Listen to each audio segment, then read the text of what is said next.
여러분 오늘 교회에 집에서 몇 시에 출발하셨습니까? 10시. 수요일 오전 10시에 TV 진품 명품이라고 하는 프로그램이 방송되고 있습니다. 오늘 우리 가운데 아무도 못 보셨을 텐데요. 저도 물론 못 봤습니다. 예전에는 이 TV 진품 명품 프로그램이 토요일 저녁이나 주일 저녁에 했던 적이 있었기 때문에 여러분 한 번쯤은 그 프로그램을 보셨을 줄 압니다. 그 프로그램을 보면 한 번씩 재밌는 장면들이 있습니다. 돌아가신 할머니가 주신 것인데 할머니도 이제 물려받은 것이라고 해서 굉장히 기대감을 가지고 딱 감정을 받으려고 제출했는데 감정가 3만. 네, 그 소리에 굉장히 실망을 감추지 못하는 그런 분도 있었던 걸로 제가 기억이 나고요. 또 반대로 집에 굴러다니는 거 별 볼 일 없는데 그래도 좀 오래된 것 같아가지고 그거 가지고 왔더니 이게 진품이라고 감정가가 몇 천만 원. 거기에 굉장히 놀래 자빠지는 그런 거 제가 본 적이 있었습니다. 진짜 같은 가짜가 많고요, 가짜 같은 진짜도 많습니다. 오늘은 7월 첫 번째 주일로 제가 앞서 말씀드렸듯이 한국교회가 맥주 감사 주일로 지킵니다. 어제 저희 애들한테 맥주 감사주일 헌금을 적으랬더니 맥주 감사주일로 되어졌는데 맥주입니다. 보리맥자의 주설 주자 맥주 감사주입니다. 발음 잘 하셔야 됩니다. 여러분 당연히 성도들 중에서도요 그런 성도가 있습니다. 지난 6개월을 돌아보면서 우리가 맥주 감사주일을 오늘 지키게 되는데 맥주 감사주의를 지킬 때 성도들 가운데도 어떤 분들은 가짜 같은 진짜가 있고 진짜 같은 가짜 성도가 있습니다.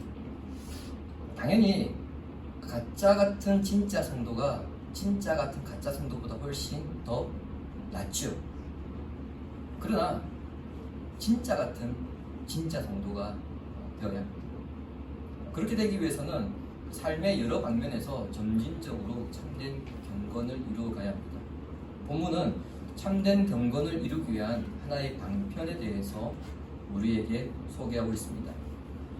경건이라고 하는 것은 하나님 앞에서 구별된 삶을 말하는 것으로 18세기 유명한 경건주의자였던 윌리엄 로우라고 하는 영국 성공의 신부는 경건한 삶을 위하여라는 자신의 책에서 경건한 사람에 대해서 이렇게 정의하였습니다.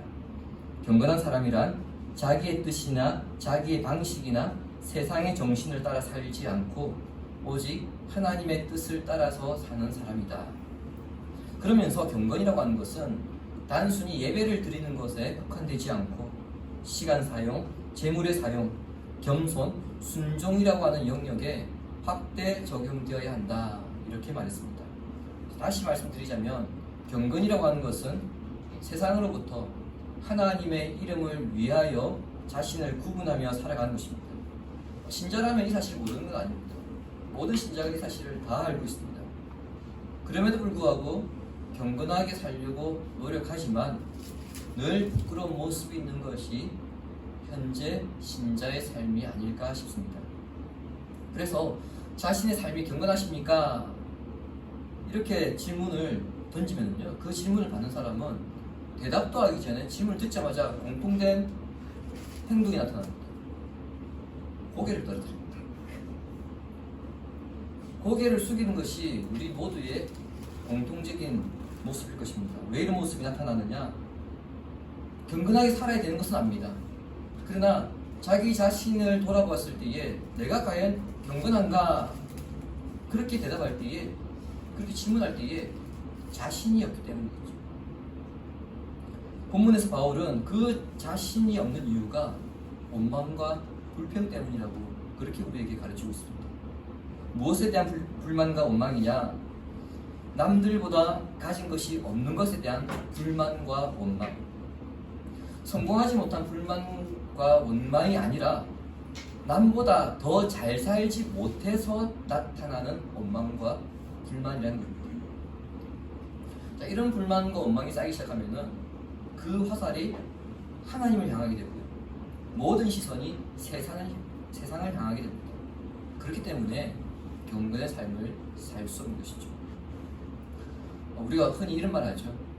서면 앉고 싶고, 앉으면 눕고 싶고, 누우면 자고 싶다. 다른 사람은 다 앉아 있는데 나 혼자 서 있는다고 생각하면은 그때부터 입에서 불평이 나옵니다. 남들은 다 자고 있습니다. 남들은 자고 있는데 나는 또 자고 싶은데 나도 잠을 자지 못하고 내가 일을 해야 한다며 그 순간 바로 원망이 나올 수밖에 없습니다. 불평이 안 나올 수 없습니다. 그런데 불평과 원망이 나오기 시작하면 그 순간부터 행복이라고 하는 것이 사라지게 되고요. 감사가 사라지게 됩니다.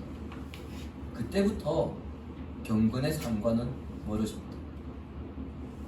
그 이유는 경건한 삶은 하나님께 받은 은혜에 감사하여 그 은혜에 합당한 삶을 살고자 하는 표현이기 때문에 그렇습니다. 따라서 경건한 삶을 살아가는 성도가 되기 위해서는 원망과 불평을 제거하는 만큼 그만큼 감사로 채워나가야 됩니다. 자, 어떻게 원망과 불평을 제거한 그 자리에 감사를 채워 넣을 수 있는가? 본문에서 바울은 이렇게 고면합니다. 6절을 보시기 바랍니다. 그러나 자족하는 마음이 있으면 경건은 큰 이익이 되느니라. 아멘. 자족이라고 하는 것, 모든 것이 풍족하고 충분하여 넉넉하여 만족하는 것을 말합니다. 이게 자족입니다. 그렇다고 해서 이것을 마치 금욕주의자들이 말하는 육신의 모든 욕망을 절제해라, 그런 의미도 아닙니다. 또 반대로 자신이 가지고 싶은 모든 것을 다 가짐으로써 만족감을 누려라, 그런 의미도 아닙니다. 분명 부족합니다. 불편합니다. 힘겹습니다. 그럼에도 부족함을 느끼지 못하고 불편함을 느끼지 못하며 힘겨운 것이 아니라 평안하고 오히려 기쁨이 넘치는 것, 그것이 자족입니다. 그렇다고 상황이 달라졌느냐? 그것도 아닙니다. 상황도 그대로입니다. 상황도 그대로인데 오히려 기쁨이 있고 감사가 있습니다. 어떻게 이와 같은 일이 일어날 수 있느냐? 그 비결에 대해서 바울은 계속해서 설명합니다. 7절과 8절 보시기 바랍니다. 우리가 세상에 아무것도 가지고 온 것이 없으며 또한 아무것도 가지고 가지 못하리니 우리가 먹을 것과 입을 것이 있은즉 족한 줄로 알 것이니라. 아멘. 세상 사람들은 이렇게 이야기합니다. 우리하고 똑같은 말을 합니다. 공술에 공수고 빈손으로 갔다 빈손으로 가는 인생이다. 오늘 우리가 읽었던 이 말씀에도 그렇게 이야기하고 있습니다. 인간이라고 하는 것은 공술에 공수고, 그 사람이 잘났든 못났든 상관없이 누구나 사람은 빈손으로 왔다가 빈손으로 가는 것이다. 그것이 사람의 인생이라는 것을 기억하라고 오늘 본문은 우리에게 말씀하고 있습니다. 가진 것 없이 태어났으니 가져갈 것 없는 인생에 불과하고 먹을 것과 입을 것 그것만으로 족하게 여길 때에 비로소 경건을 이루어갈 터전을 이루게 됩니다. 좋은 글이라고 한 책이 있죠. 그 책에 나온 이야기인데요. 2019년 미국 스탠포드 의대 필립 하츠라는 박사가 재밌는 생각을 해봤다고 합니다. 이 세상 인구가 2019년 당시 77억이었다고 하는데 그 77억의 인구를 똑같은 비율로 줄여서 100명을 만들면 어떤 사람들이 살까, 이런 생각을 해봤답니다. 77억의 인구를 100으로 줄여서 한 마을에 모았는데 그 100명 중에 75명이 아시아인이고요, 21명이 유럽인, 14명은 아메리카인, 8명이 아프리카인. 자, 52명이 남자이고 반대로 48이 여자입니다. 그리고 그리스도인이 70이고 비그리스도인이 30입니다. 20명만이 자기 집에 살고 80명은 주부도 없는 열악한 환경에서 살았다고 합니다. 무엇보다 놀라운 것은 100명 가운데 70명이 글을 읽을 줄 모르는 문맹이고요. 그 70명 가운데 50명이 영양실조에 걸려 있습니다. 한 명은 앓고 있거나 암 등 중병으로 병원에서 고생을 하고 있고 100명 가운데 대학 교육을 받은 사람은 단 한 명이라고 합니다. 이 자료를 토대로 오늘 나 자신을 생각해 볼 때 내가 지금 거주할 곳이 있고 먹을 것이 있으며 글을 읽을 수 있다면 이미 나는 좋은 혜택을 받고 있는 사람, 이미 나는 특별하게 선택된 사람이라는 것을 우리가 발견할 수 있습니다. 별것 아닌 것 같은데, 나는 참 부족한 것 같은데, 세상 모든 인구를 딱 그렇게 놓고 보면은 아, 나는 특별한 사람이구나, 이미 좋은 혜택을 받고 있구나, 그것을 알 수 있는 거죠. 결국 불평과 불만과 원망과 증오는 자신이 살아가는 환경의 열악함에서 오는 것이 아니라 감사할 줄 모르는 계속된 그 탐욕에서부터 오는 것임을 알 수 있습니다. 감사할 줄 모르는 마음이 우리 가운데 계속해서 나타나는 것은 사탄이 우리에게 자족할 수 있는 마음을 빼앗아 가버리기 때문에 그렇습니다. 이사야 14장 13절 14절 보시기 바랍니다. 내가 내 마음에 이르기를 내가 하늘에 올라 하나님의 뭇별 위에 내 자리를 높이리라. 내가 북극 지폐의 산 위에 앉으리라. 가장 높은 구름에 올라가 지극히 높은 이와 같아지리라 하는도다. 이 말씀에서 너는 사탄을 밝힌다. 사탄이 어떤 존재입니까? 간단하게 말씀드리자면 하나님의 자리를 탈취하기 위해서 자기 자리를 이탈한 자입니다. 그가 자기 자리를 이탈한 이유는 뭐겠습니까? 간단합니다. 자기 자리에 만족할 줄 몰랐기 때문에. 이것은 하나님을 인정하지 못하기 때문에 나타나는 것입니다. 무슨 말이냐? 자족하는 마음은요, 하나님을 인정하는 데서부터 출발합니다. 지난주에 읽었던 말씀인데 또 동일한 말씀입니다. 10편 48편 14절 말씀 보십시오. 이 하나님은 영원히 우리 하나님이시니 그가 우리를 죽을 때까지 인도하시니. 하나님께서 우리를 죽을 때까지 인도하시면서 나에게 필요한 것을 가장 적절하게 채워주신다는 것을 인정할 때, 여러분, 그것이 바로 하나님을 인정하는 자세입니다. 이것에 대한 확신이 없다 보니까 세상 가운데서 불안감을 느껴서 어떻게든지 내가 좀 더 가지려 하고 나의 빈자리를 채우려 한다는 겁니다. 그런데 그것은 오히려 더 독이 될 뿐입니다. 하나님께서 세상을 창조하시고 하나님께서 창조하신 그 세상을 하나님의 형상을 닮은 인간에게 맡기셨습니다. 왜 맡기셨습니까? 다스리려고. 하나님께서 각 성도에게 그 성도가 다스릴 만큼의 영역을 주셨습니다. 그리고 그 영역에 따라서 필요한 것들을 채워주셨습니다. 그 사람이 감당할 수 있는 범위 내에서 주신 겁니다. 어떤 사람은 그 감당할 수 있는 능력이 좀 더 크기 때문에 하나님께서 좀 더 넓은 영역을 주셨던 거고, 어떤 사람은 그 능력이 좀 부족하기 때문에 하나님께서 그 사람에게 맞게끔 좀 적게 주신 겁니다. 많느냐 적느냐 그것이 중요한 거 아니죠. 왜요? 많은 만큼 그것을 감당하지 못했을 때 받게 되는 책임이 더 크기 때문에. 그렇게 볼 때 지금 내가 가지고 있는 것이 얼마이든 하나님께서 내가 감당할 수 있는 최선의 것을 주셨다고 인정하는 믿음이 있을 때에 비로소 그 마음 가운데 불평과 원망이 사라지게 됩니다. 이 사실을 망각할 때 감사가 사라지게 되는 것이죠. 저는 개인적으로 세계 탐험 기행이나 걸어서 세계 속으로 이런 타문화 체험 프로그램을 좋아합니다. 좀 오래된 이야기인데요. 2012년 1월 7일 걸어서 세계 속으로 11년 전 이야기입니다. 그날 그 방송이 너무 인상 깊어서 제가 따로 하나 저장해 놓은 게 있었는데, 2012년 1월 7일 걸어서 세계 속으로 이집트 편이었습니다. PD가 이집트에 있는 한 베두인족을 방문했습니다. 살림살이가 단출한 정도가 아니고요, 천막만 쳤을 뿐이지 노숙과 다를 바 없는 그런 삶이었습니다. PD가 두 가지를 물었습니다. 먼저, 이렇게 사는데 만족합니까? 이렇게 물었거든요. 그 사람이 신께 감사한답니다. 이유는 가족 모두가 건강하고 평화롭게 지내기 때문이었답니다. 너무 간단한 대답이잖아요. 그래서 두 번째, PD가 한 번 더 물었습니다. 부자가 되고 싶지 않으세요? 그 말이 책 끝나기도 전에 이 사람이 노노노노 굉장히 강력하게 부인하면서 이렇게 대답했습니다. 이 집이며 이 모든 것은 신이 주는 것이다. 신이 필요하다고 생각하는 만큼 주는 것이다. 그 사람 대답했습니다. 이 베두인족이 말하는 신이란 누구겠습니까? 예, 우리가 믿는 하나님 아닙니다. 알라입니다. 우리가 그 사람처럼 유목민족으로 텐트 치며 살아야 된다, 그런 뜻이 아니죠. 그럴 필요도 없습니다. 천지를 창조하신 하나님께서 우리 각 사람을 각자에게 주신 역량만큼 다스리라 우리를 보내셨습니다. 그리고 우리는 지금 계속해서 그 삶을 살아오고 있는 중입니다. 그 과정에서 때로는 지난 삶을 돌아보았을 때에 내가 열심히 했을 수도 있고요, 내가 실수했을 수도 있습니다.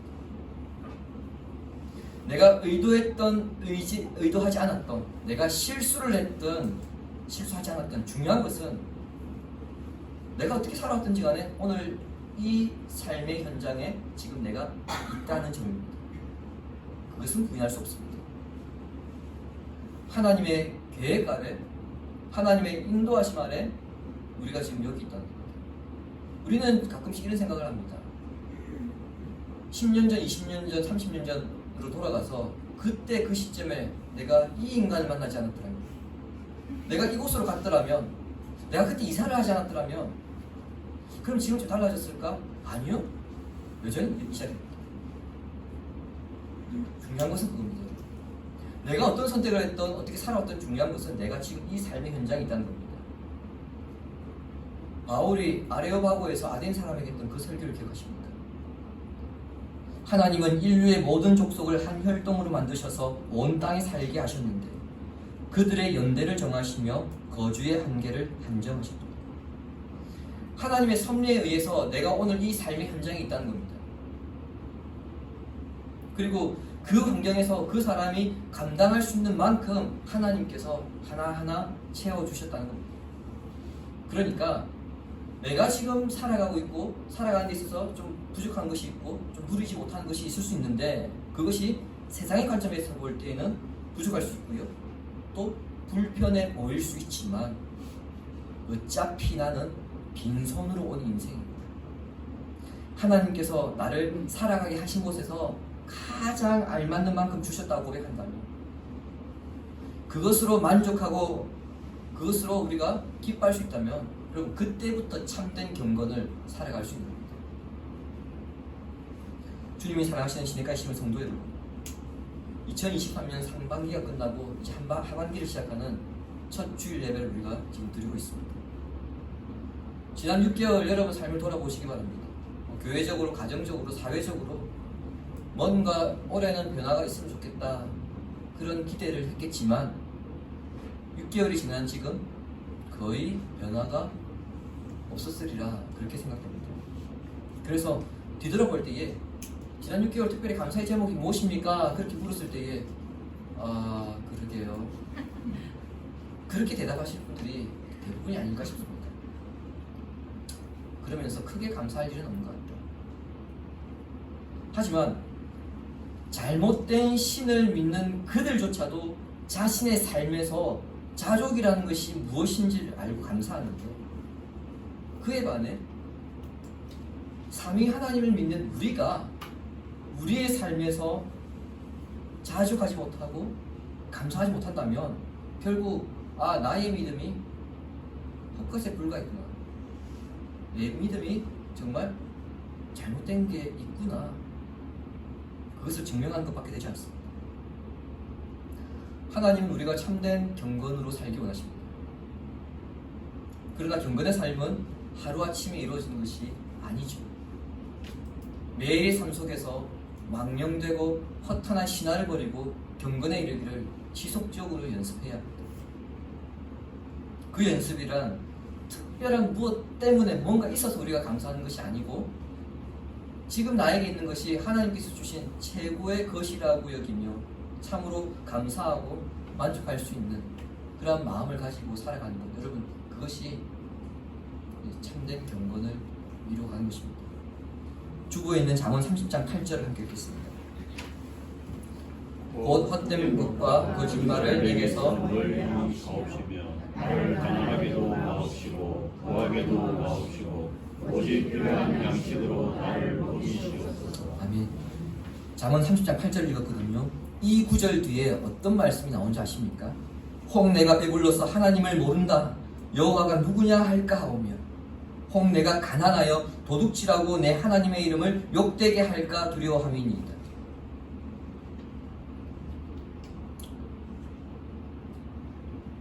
하나님께서 지금 우리 상황에 가장 적합한 것을 주셨다는 겁니다. 나는 좀 더 있으면 좋겠다. 지금 그렇게 나쁘진 않은데 그렇다고 해서 좀 그렇다고 좋지는 않아. 그런 마음도 있을 줄 압니다. 그러나 그런 마음보다 지금 나의 살아온 삶이, 특별히 지난 6개월 동안 살아온 삶이 별다른 특별한 일은 없는 것 같은데, 그럼에도 불구하고 이 모든 삶이 하나님의 계획 아래에서 살아온 삶이다. 그렇게 감사할 때에 비로소 경건으로 한 걸음 더 내딛는 성도가 될 것입니다. 자족을 통한 참된 감사로 경건의 삶을 이루어가는 성도가 되기를 성부와 성자와 성령의 이름으로 축원합니다. 아멘.